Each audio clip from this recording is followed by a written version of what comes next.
Badakigu seinaleak evoluzionatu dutela zerbait zehatza komunikatzeko. Hartzaileetan efektu bat eraginez. Baina funtzio hori betetzeko hasieran seinale bakarra aski litzake.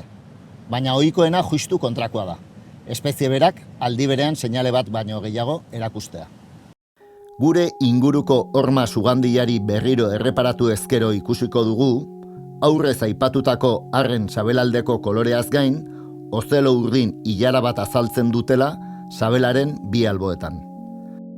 Gu urdin ikusten ditugu, baina sugandilek ultramore gisa hautematen dituzte, are deigarriagoak. Euren begiek uhin luzera hori ikus dezaketelako, guk ikus ezin duguna argi ultramorezko linterna eduki ezean. Seinaleak sortzeak beti du koste bat, beraz galdera argi dago. Zer egokitzapen abantaila du itxurazko erredundantziak? Hipotesi asko daude azaltzeko, baina horietako batean zentratuko gara.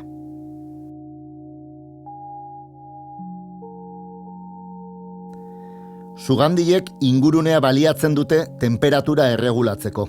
Horregatik, sarri, eguzkitan ikus ditzakegu.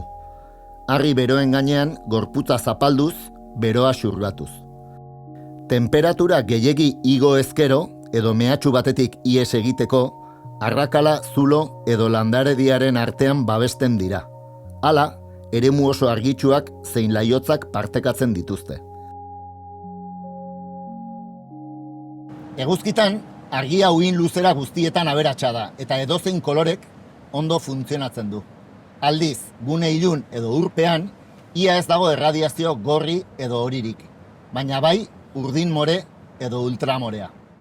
Asmatu duzu, argiguneen arteko txandakatzeak azal dezake horma sugandilak zergatik dituen bi seinale bisual mota. Sabel zein eztarriko kolore laranja edo horiak hobe funtzionatzen du eguzkitan. Ozelo urdinak aldiz, eraginkorrak dira gune ilunetan. Badakigu espezie batzuk aldi berean kolore desberdinetako seinaleak erabiltzen dituztela. Baina zer gertatzen da espezie batek kolore bereko hainbat seinale dituenean? Galdera honi erantzuteko, hurrengo puntuan hipotesi berri bat aztertuko dugu.